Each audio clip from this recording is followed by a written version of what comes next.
পশ্চিমবংগৰ দৰে ৰাজনীতি কিন্তু কোনেও নিবিচাৰে। পশ্চিমবংগত বৰ্তমান সময়ত ৰাজনৈতিক দলসমূহৰ মাজত যি ধৰণৰ এটা সংঘৰ্ষ সৃষ্টি হৈছে, এই সংঘৰ্ষ কিন্তু কোনেও নিবিচাৰে। গণতান্ত্ৰিক ভাৰত ব্যৱস্থাত, গণতান্ত্ৰিক ৰাজ্য আমাৰ দেশত বৰ্তমান সময়ত প্ৰতিটো দলৰে অধিকাৰ আছে নিজৰ আদৰ্শ প্ৰতিষ্ঠা কৰিবৰ কাৰণে, আৰু প্ৰতিটো দলাই চেষ্টা চলায়। কিন্তু তাৰ মাজতে ইমান এটা আক্ৰোশমূলক হৈ যদি ইজনে সিজনক মাৰপিটৰ কাৰ্য বা ইজনে সিজনক হত্যা কৰে, এইবোৰ কেতিয়াও কিন্তু মানি লোৱা নহয়, বা এইবোৰ আমাৰ গণতান্ত্ৰিক দেশৰ ব্যৱস্থাটোৰ কাৰণে কেতিয়াও যোগাত্মক দিশ হ'বই নোৱাৰে। আৰু বৰ্তমান সময়ত আমি দেখিছোঁ, বিশেষকৈ আমাৰ দেশৰ বিভিন্ন প্ৰান্তত নিৰ্বাচন হয়, আমি নিৰ্বাচনত দেখিবলৈ পাওঁ পূৰ্বৰ তুলনাত এইবাৰ নিৰ্বাচনৰ যিবোৰ আচলতে এনেধৰণৰ ধ্বংসমূলক কাৰ্য, গৰিহণামূলক কাৰ্য অধিক হোৱা পৰিলক্ষিত হৈছে। বিশেষকৈ আমি প্ৰতিখন ৰাজ্যৰ ভিতৰত যদি তুলনা কৰিবলৈ যাওঁ, পশ্চিমবংগতে নিৰ্বাচনৰ সময়ত অধিক আক্ৰোশমূলক ঘটনা সংঘটিত হোৱা দেখিবলৈ পোৱা যায়। ইজনে সিজনক এনেধৰণৰ কাজিয়া হয়গৈ, আদৰ্শগত গৈ ব্যক্তিগত কাজিয়া পৰেগৈ, তাৰ পাছতে মাৰপিটৰ পৰা আদি কৰি ইজনে আনজনৰ জীৱন ল'বলৈ কুণ্ঠাবোধ নকৰে। এইবোৰ আচলতে এই ধৰণৰ ঘটনা কেতিয়াও হ'ব নালাগে, যিবোৰ ঘটনাৰ পৰা আমাৰ উঠি অহা প্ৰজন্মই আচলতে একো শিকিব নোৱাৰে। এই ঘটনাবোৰে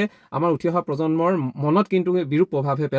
ৰাজনীতি এনে অধ্যায় বা ৰাজনীতি এনে আহিলা বুলি ক'ব লাগিব। আমাৰ দৈনন্দিন জীৱনত ৰাজনীতি, প্ৰতিজন মানুহৰ জীৱনৰ সৈতেও ৰাজনীতি জড়িত হৈ আছে। কিন্তু ৰাজনীতি এনে এটা পৰ্যায়লৈ যাব নালাগে। আমি ডেভেলপমেণ্টৰ বাবে আমি ৰাজনীতি বিচাৰোঁ, কিন্তু ৰাজনীতিৰ নামত ঈৰ্ষাপৰায়ণ, মাৰপিট হৈ এখন ৰাজ্যৰ উন্নয়নত বাধা হোৱা কাম কিন্তু কেতিয়াও হ'ব নালাগে। আৰু জনতাই যিহেতু ভোট প্ৰদান কৰিব, জনতাৰ জনাৰ্দন বুলি এষাৰ শব্দ আছে, জনতাই যাক বিচাৰিব তেওঁলোকৰে চৰকাৰ হ'ব, এইটোক একচেপ্ট কৰিব পৰা সক্ষমতাটো থাকিব লাগে। লিডাৰ হ'বলৈ হ'লে প্ৰতিগৰাকী লিডাৰৰ যিহেতু এই ধৈৰ্য শক্তিটো থাকিব লাগে। যদি তেওঁলোকে একচেপ্ট কৰিব নোৱাৰে, প্ৰতিবাৰে যদি জিকি থাকিবলৈ বিচাৰে বা গুণদামী ভণ্ডামীলৈ যায়, এই ভণ্ডামী গুণদামী কিন্তু কোনেও পচন্দ নকৰে। কিন্তু বৰ্তমান সময়ত আমি দেখিবলৈ পাইছোঁ, ক্ষমতাও এনেকুৱা এটা বস্তু, ক্ষমতা কি আচলতে, আৰু অধিক ক্ষমতাই মানুহক কি কৰিব পাৰে, এইবোৰ একোটা উদাহৰণ কিন্তু বৰ্তমান সময়ত পশ্চিমবংগত দেখিবলৈ পোৱা যেন অনুভৱ হৈছে, য'ত তেওঁলোকে ক্ষমতাৰ অপব্যৱহাৰ কৰিছে। কোনোবা এটা দল, ৰাজনৈতিক দল, তেওঁলোকে চৰকাৰ গঠন কৰাৰ পাছতেই ইটো দলৰ মানুহক মাৰিব লাগে, মাৰপিট কৰিব লাগে, ইটো দলৰ মানুহক ভয় ভাবুকি কৰিব লাগে, ইটো দলৰ অফিচ বন্ধ কৰি দিব লাগে। এইবোৰ আচলতে কেনেকুৱা ধৰণৰ সংস্কাৰ বা সংস্কৃতি? বৰ্তমান সময়ত গোটেই দেশতে ইয়াৰ বাতৰি বাজি আছে। পশ্চিমবংগৰ নিৰ্বাচনত আচলতে কি হৈছে, এইবোৰ কেতিয়াও যোগাত্মক হ'ব নোৱাৰে, আৰু এইবোৰে আমাৰ ছ'চাইটিত, আমাৰ সমাজ ব্যৱস্থাত যথেষ্ট বেয়া প্ৰভাৱ পেলায়, যিবোৰক লৈ এতিয়া কিন্তু আমি সকলো সচেতন হোৱাটো উচিত।